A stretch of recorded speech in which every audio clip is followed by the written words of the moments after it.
This is Danny Remix.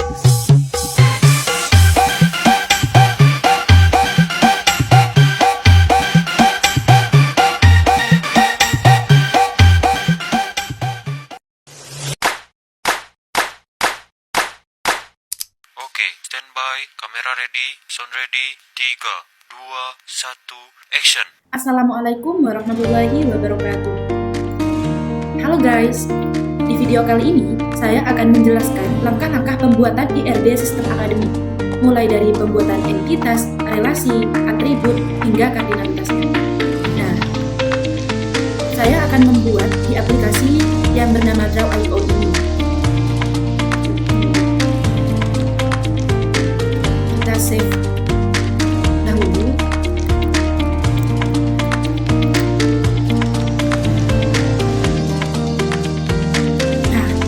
Pertama, saya akan menentukan entitas yang dibutuhkan dalam sistem ini. Entitas ditentukan dari objek utama yang datanya perlu disimpan. Pada IRB ini, entitas yang digunakan antara lain adalah mahasiswa, dosen, mata kuliah, prodi, kelas, KRS, KHS, nilai, pembayaran, ruang, dan admin. Nah, saya akan menggunakan entitas ini dengan bentuk rectangle atau yang kita sebut dengan persegi panjang. Kita atur posisinya terlebih dahulu. Nah, entitas pertama yang saya buat adalah mahasiswa. Selanjutnya, kita akan membuat relasinya terlebih dahulu, yaitu relasi mengambil, karena saya akan hubungkan dengan entitas mata kuliah. Nah,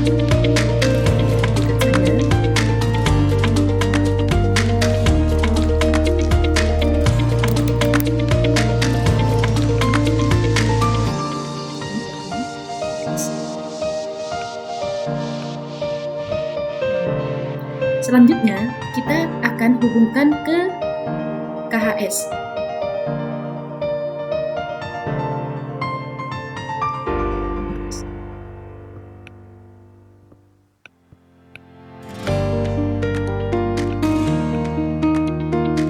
Di sini adalah entitas KHS, kartu hasil studi.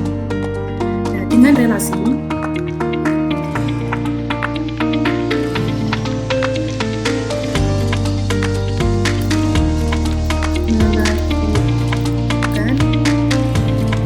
hasil studi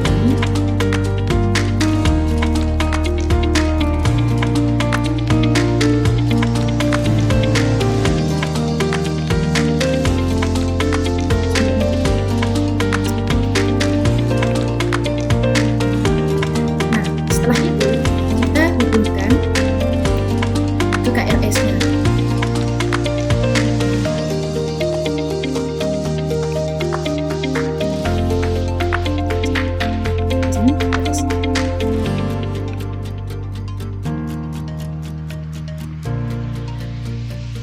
Dengan relasi melakukan juga.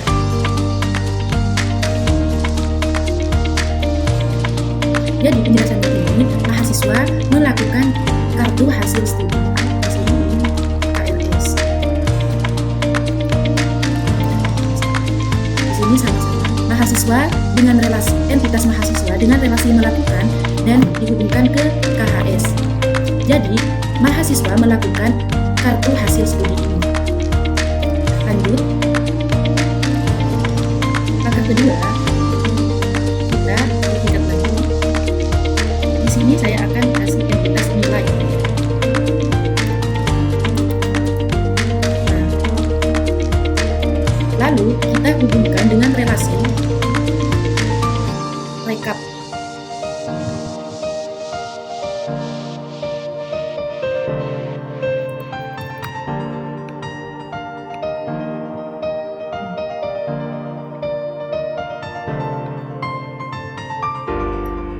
Kartu hasil studi ini merekap nilai, gitu.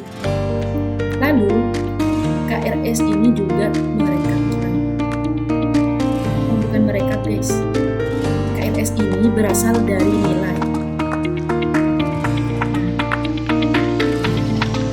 Kita tambah relasi berasal.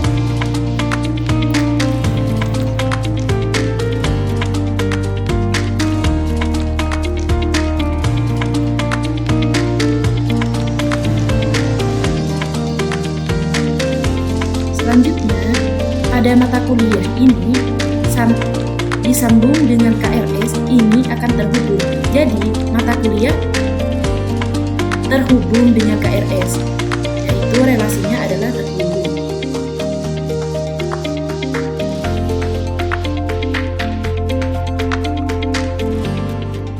Dengan relasi terhubung.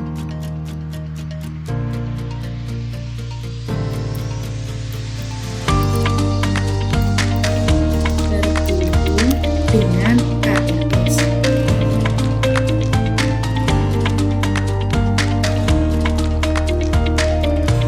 Nah, selanjutnya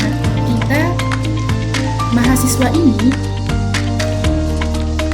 memiliki program studi atau yang kita sebut dengan prodi.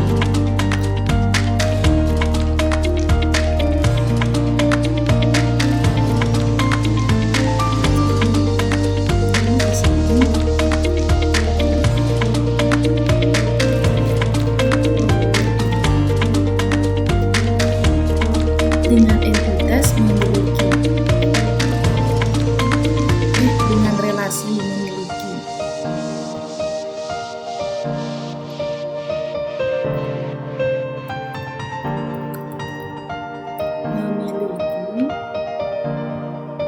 Mahasiswa memiliki prodi. Selanjutnya kita hubungkan mata kuliah dengan prodi, yaitu menggunakan relasi memiliki juga.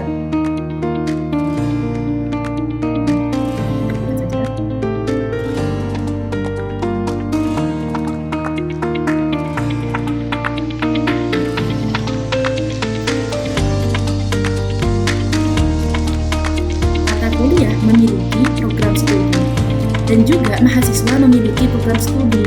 Jadi, entitas mata kuliah dan mahasiswa memiliki relasi memiliki. Relasinya adalah memiliki yang terhubung dengan program studi. Selanjutnya, mahasiswa ditampung oleh kelas. Jadi, kita membuat entitasnya terlebih dahulu.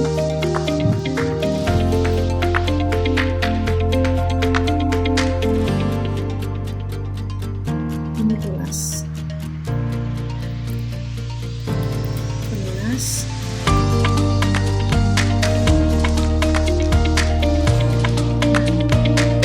Kita tunggu ini kelas menampung dengan relasi menampung mahasiswa.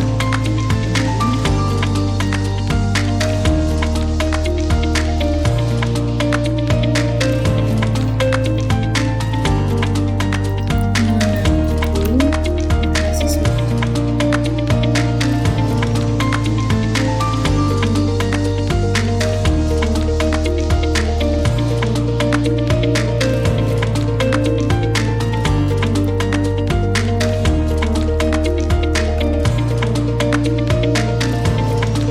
Entitas kelas memiliki relasi menampung yang terhubung ke mahasiswa.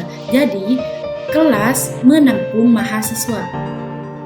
Selanjutnya, kelas ini terhubung dengan ruang.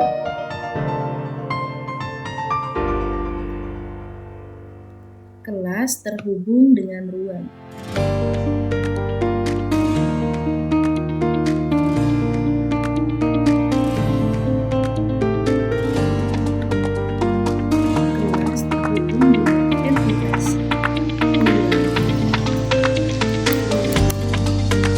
Dengan relasi menggunakan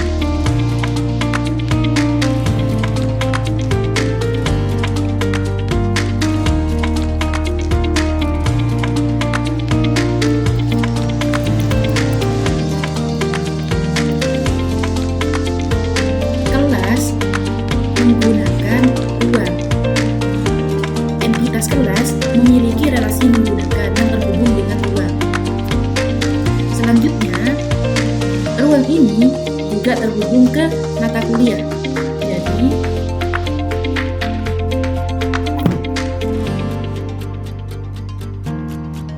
ruang digunakan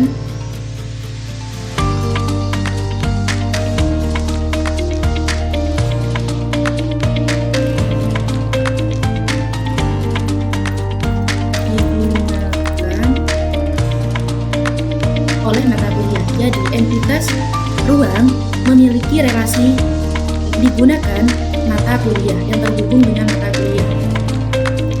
Selanjutnya ada entitas dosen yang terhubung dengan mata kuliah. Jadi, kita membuat entitas dosen terlebih dahulu.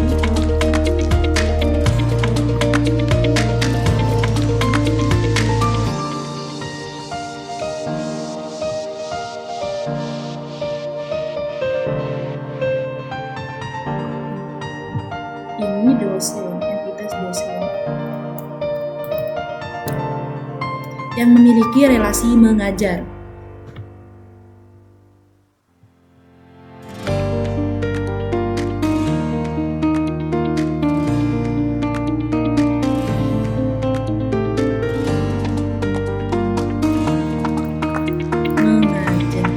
Dosen memiliki relasi mengajar yang terhubung ke mata kuliah. Jadi dosen mengajar salah satu mata kuliah. Selanjutnya ada 1, 2, 3, 4, 5, 6, 7, 8, 9. Tinggal 2 entitas lagi. Nah, di sini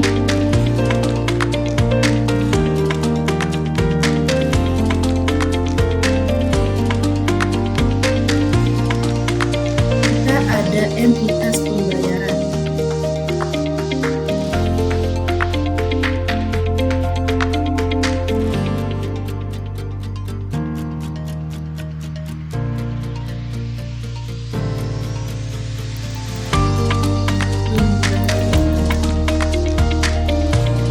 Yang memiliki relasi melakukan, jadi mahasiswa melakukan pembayaran.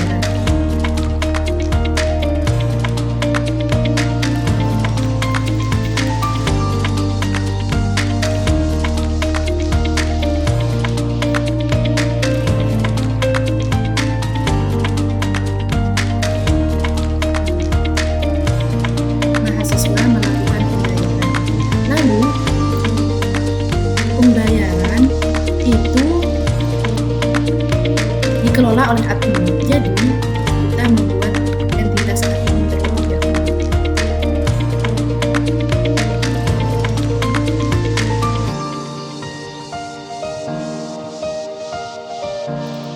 Admin yang terhubung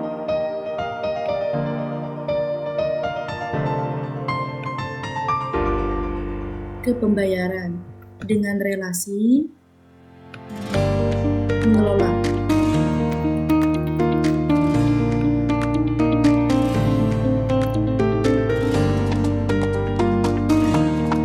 Admin mengelola pembayaran.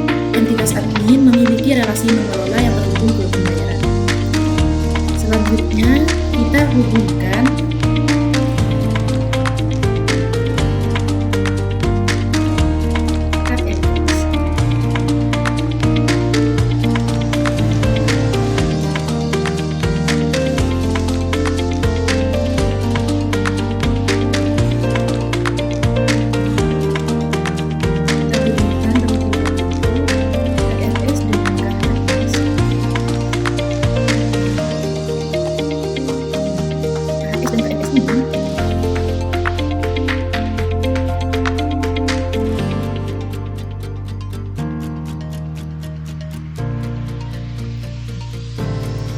dikelola, KRS dan KHS juga dikelola oleh admin.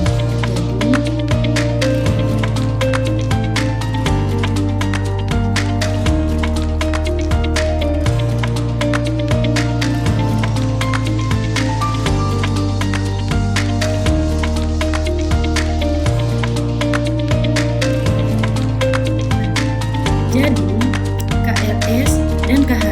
juga sama-sama dikelola oleh admin. Nah, kita selesai membuat entitas dengan relasinya. Langkah selanjutnya kita ini harus mengisi atribut-atribut dari entitas tersebut. Kita mengisi atribut terlebih dahulu, atributnya mahasiswa. Atribut itu kita harus menggunakan bentuk elips ini atau yang kita sebut dengan oval. Nah, mahasiswa ini memiliki atribut NIM, nomor induk mahasiswa.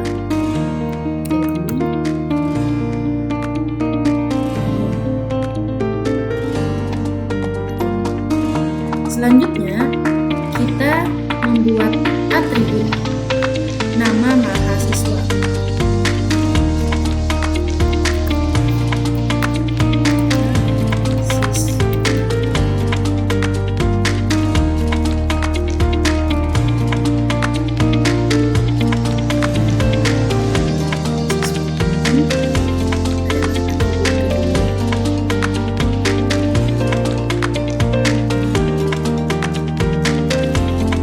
Yang ketiga itu adalah atribut alamat.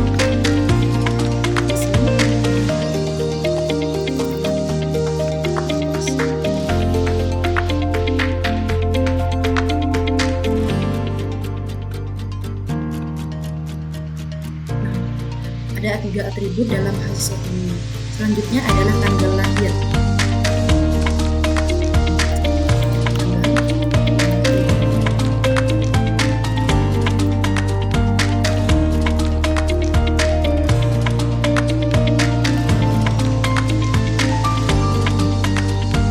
Ini adalah 4 atribut dari mahasiswa. Selanjutnya adalah jenis kelamin.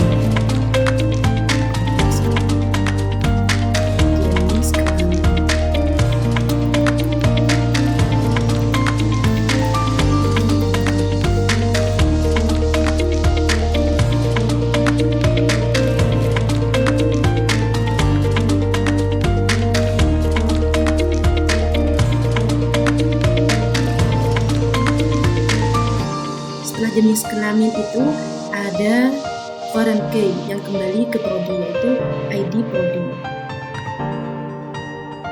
Nanti kita ada. Jadi di sini ID prodi terlebih dahulu. Sebelum kita isi atribut prodinya.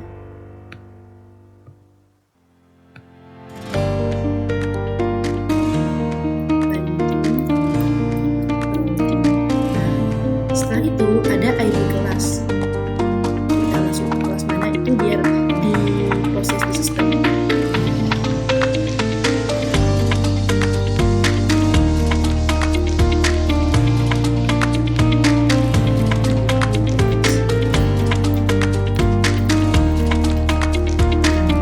Ini adalah 7 atributnya mahasiswa, entitas mahasiswa. Selanjutnya kita mengisi atribut mata kuliah.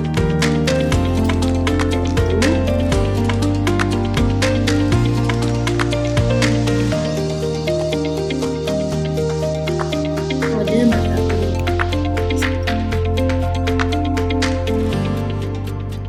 Kode mata kuliah.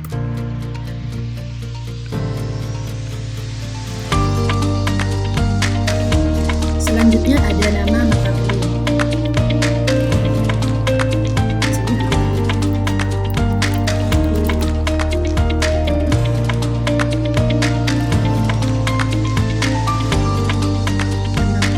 Setelah itu ada atribut SKS.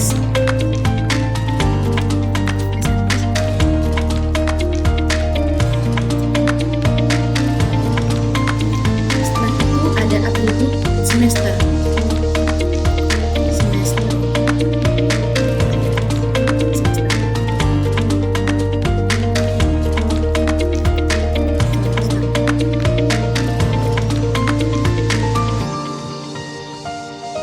Setelah semester itu ada atribut sebagai foreign key yang kembali kepada dosen, yaitu ID dosen.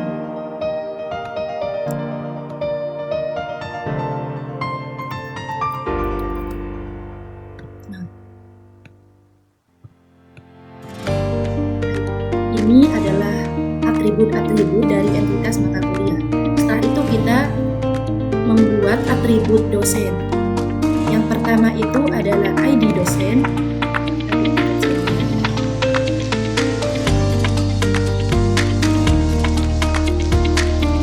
Yang kedua itu ada emailnya dosen tersebut.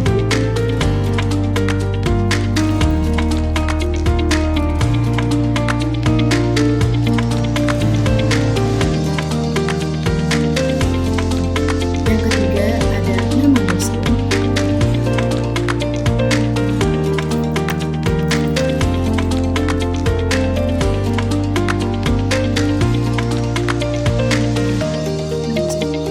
Terus yang terakhir itu ada nomor HP.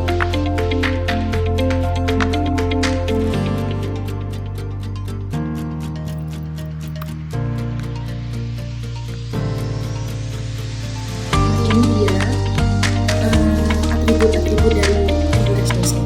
Setelah itu kita isi atribut ruang ini. Ada ID ruang sebagai primary key.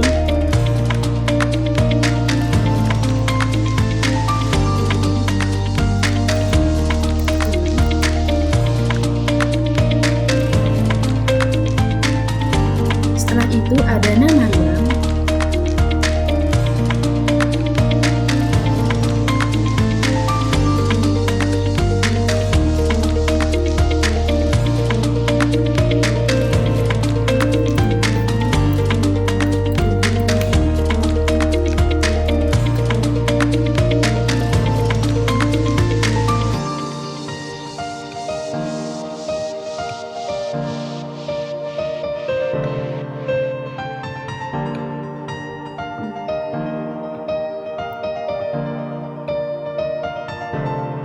Nama ruang. Setelah itu ada kapasitas.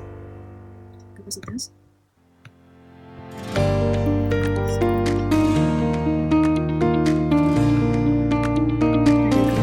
di bawahnya. Dan yang terakhir itu ada gedung.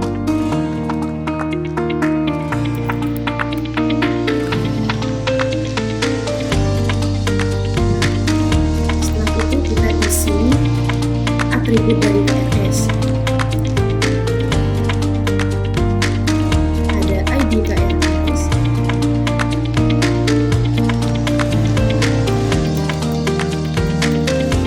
dan juga ada NIM yang kembali ke mahasiswa sebagai foreign key.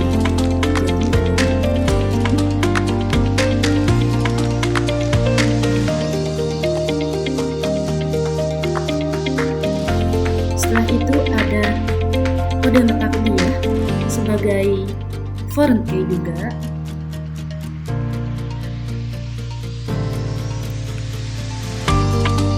Dan juga terakhir ada semester.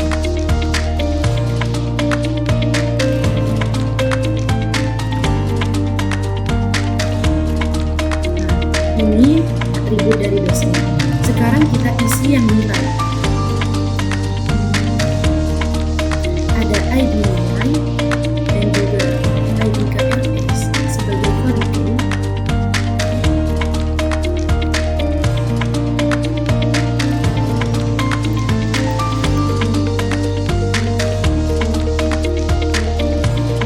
Setelah itu ada ID KRS.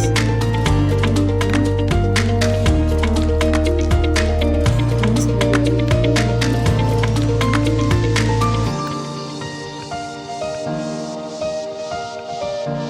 ID KRS, dan juga ada nilai tugas.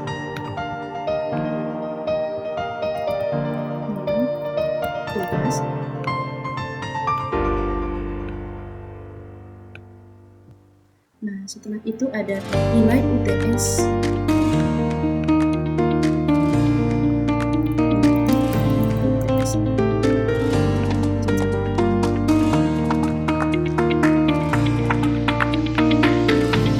Setelah itu ada nilai UAS.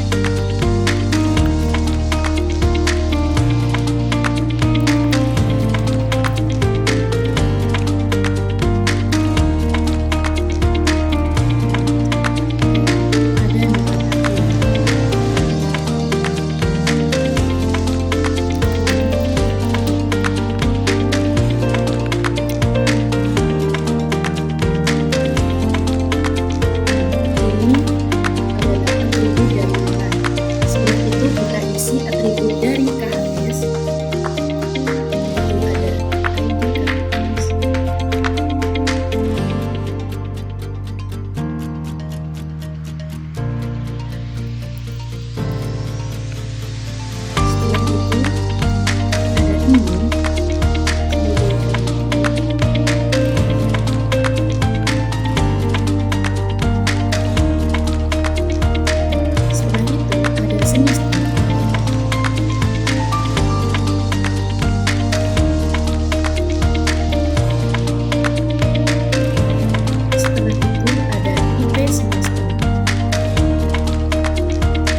Setelah itu ada tahun akademik.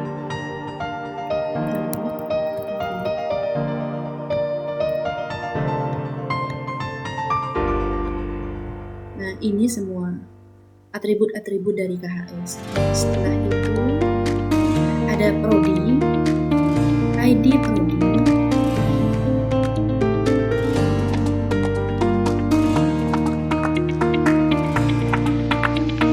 dan juga ada nama prodi,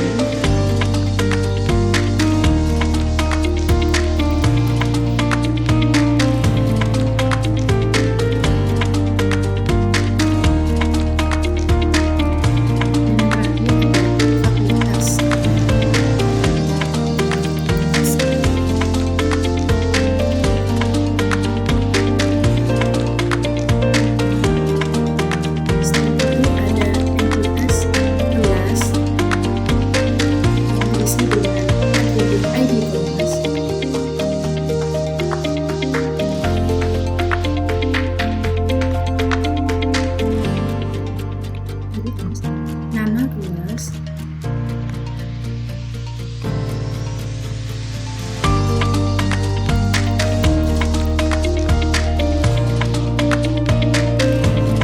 dan juga ada tambahan.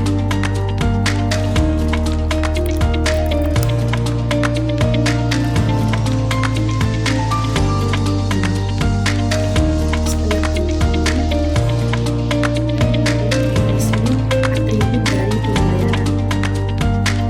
Ada ID pembayaran,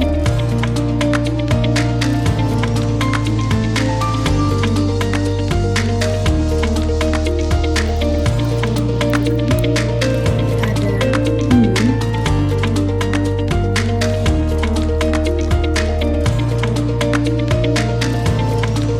yang ketiga itu ada jenis pembayaran,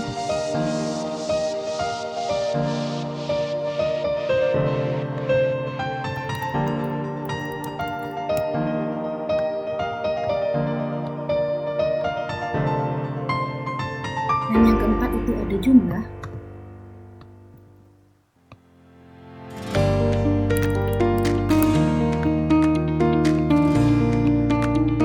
Yang kelima ada tanggal pembayaran.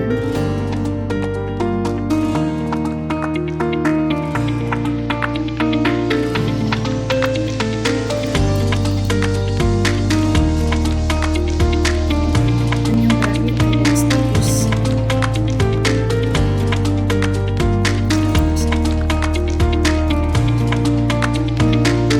Setelah itu kita mengisi atribut dari entitas admin. Ada ID admin,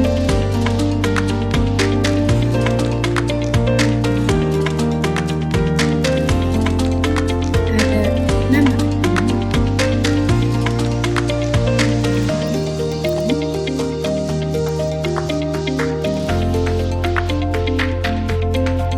setelah itu ada username,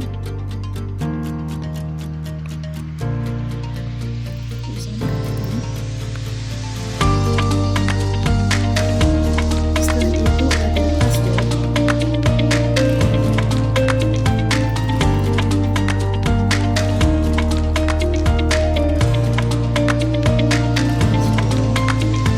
dan setelah itu ada email. Dan setelah itu ada Setelah itu kita memberi warna agar tidak terlalu polos-polos banget. Entitas ini kita beri warna biru. Oh, ini ID admin guys.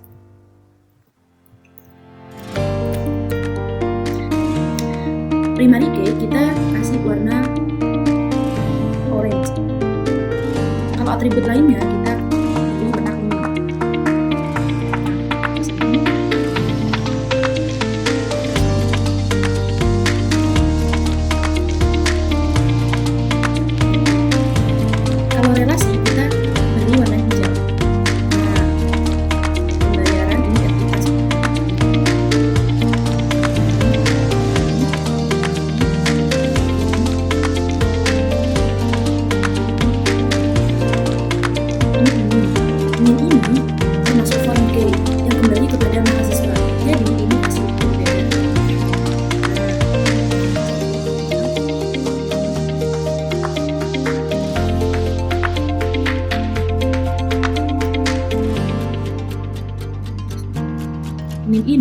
primary key, jadi warna orange. Mahasiswa ini warna biru.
Bisa memuat merekap banyak nilai dari semester awal, semester kedua, dan juga di admin KHS sama KRS ini dikelola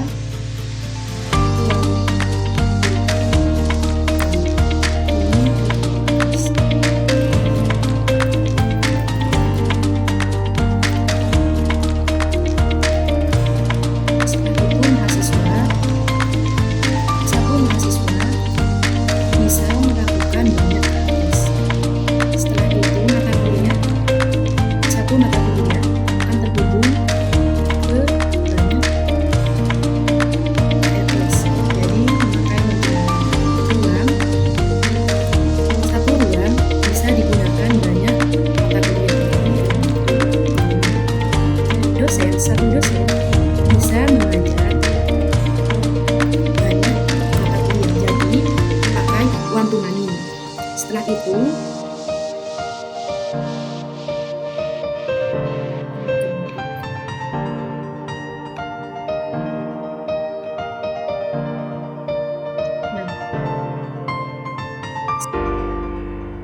satu prodi bisa memiliki banyak mata kuliah, jadi pakai one to many.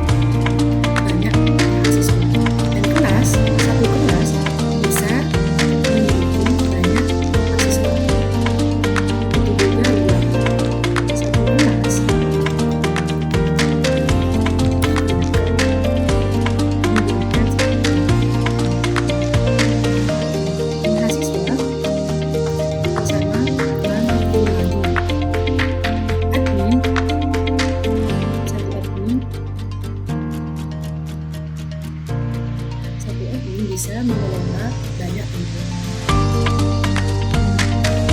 Nah, ini semua adalah IRD dari sistem informasi akademik di suatu universitas atau perguruan tinggi. Sampai di sini saja presentasi dari saya. Terima kasih atas pengertiannya. Mohon maaf jika ada kesalahan dan kekurangan. Wassalamualaikum warahmatullahi wabarakatuh.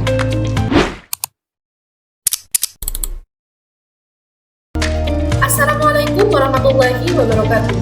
Nah, selanjutnya pada video kali ini saya akan membuat atau mempresentasikan implementasi IRD yang sudah saya buat sebelumnya ke dalam database MySQL sesuai dengan perintah soal nomor 2 pada UAS basis data. Nah, pertama-tama kita masuk ke dalam XAMPP control panel. Lalu kita aktifkan Apase dan MySQL-nya. Lalu kita login ke localhost-nya.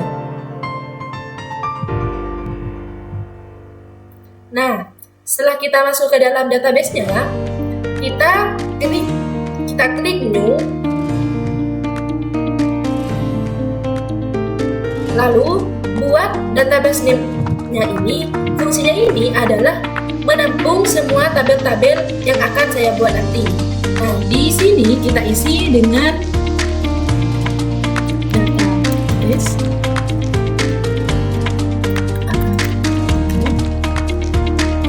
UAS. Lalu kita klik. Nah, tujuan dari database ini adalah untuk mengelola data akademik, mulai dari mahasiswa, dosen, mata kuliah, KRS, KHS, nilai, hingga pembayaran, pengelolaan program studi dan fakultas secara terstruktur dan saling terhubung. Tahap pertama yang saya lakukan adalah membuat IRD yang sudah saya buat sebelumnya untuk menentukan entitas, atribut, relasi, serta kardinalitasnya. Setelah itu, IRD tersebut saya implementasikan ke dalam database MySQL dalam bentuk tabel-tabel yang saling berelasi. Nah, tabel pertama saya isi dengan tabel mahasiswa.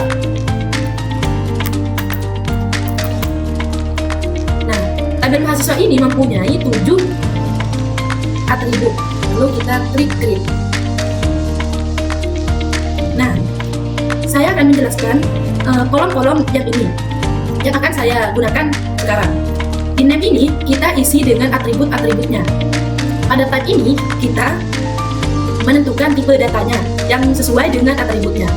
Nah, kalau values ini kita menentukan batas dari tipenya ini. Nah, kalau 0 adalah aturan bahwa kolom tertentu wajib diisi dan tidak boleh kosong, sehingga menjaga kelengkapan dan kekuatan data. Jika auto increment, ini digunakan untuk membuat nomor ID secara otomatis setiap kali data baru ditambahkan. Dengan ini, pengisian data menjadi lebih mudah dan aman. Nah, di indeks ini, kita isi biasanya dengan primary key. Primary key itu adalah digunakan sebagai identitas unik setiap data dalam tabel. Tidak boleh sama dengan tabel-tabel yang lain, artinya tidak boleh ada redundansi. Nah, setelah itu saya akan mengisi tabel-tabelnya. Di sini saya isi dengan NIM. Selanjutnya di sini ada nama mahasiswa.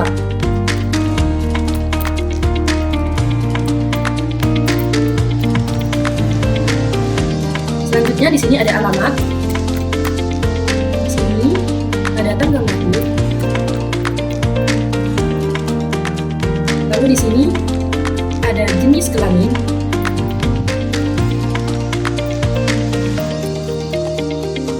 Setelah jenis kelamin ini ada ID prodi yang nantinya ini akan menjadi foreign key yang akan kembali kepada tabel prodi.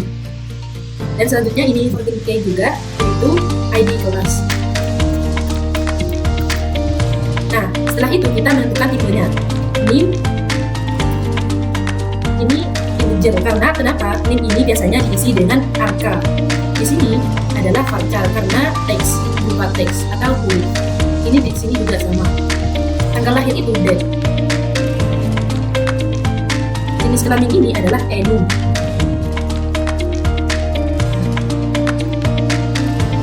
Kalau ID prodi ini sama, integer. Nah, di sini kita isi values-nya. Biasanya kita isi 11. Siswa ini 100. Alamat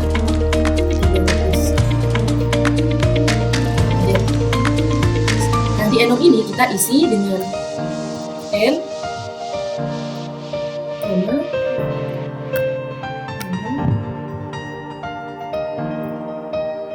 nah, lanjut kita isi di sini auto increment.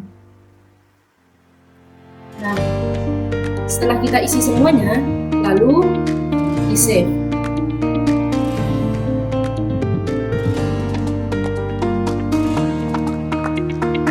Nah, ini adalah atribut-atribut dari tabel mahasiswa. Klik browse.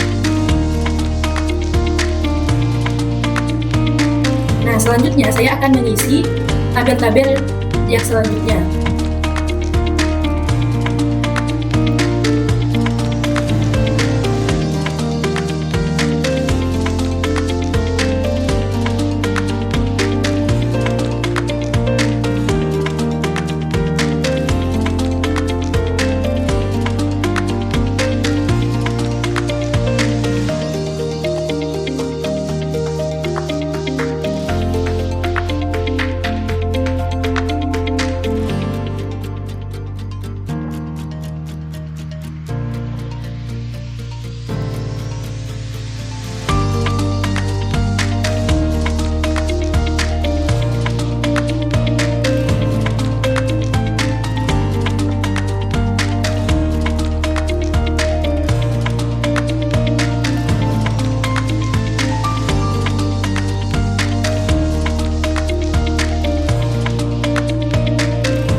membuat tabel-tabel di semua tabel ini. Selanjutnya saya akan mengisi isi dari atribut-atribut yang sudah saya buat.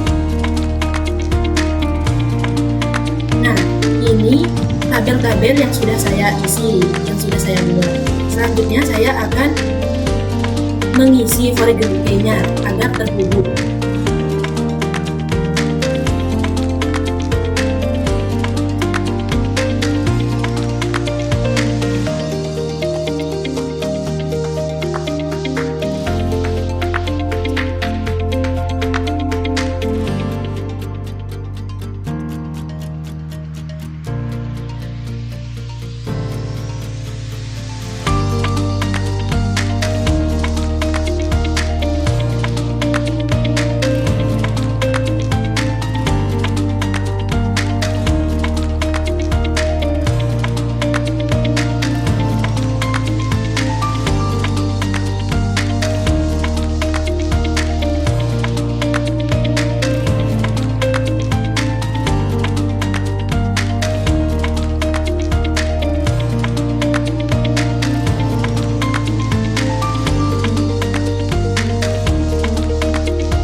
Nah, saya selesai membuat foreign key-nya. Foreign key itu digunakan untuk menghubungkan antar tabel agar data saling berkaitan dan konsisten. Nah, setelah itu, saya akan mengisi isi dari tabel-tabel tersebut. Mulai dari admin. Nah,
Nah, ini sudah selesai diisi tabel-tabelnya.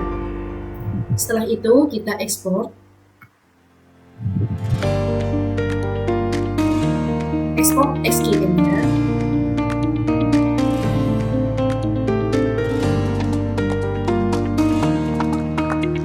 Nah, ini sudah selesai diekspor dari SQL.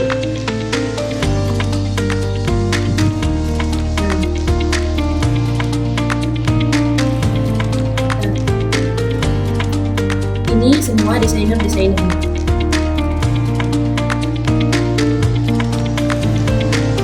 Dengan penerapan konsep dan aturan tersebut, database yang dibuat menjadi terstruktur, saling terhubung, dan sesuai dengan kebutuhan sistem akademik.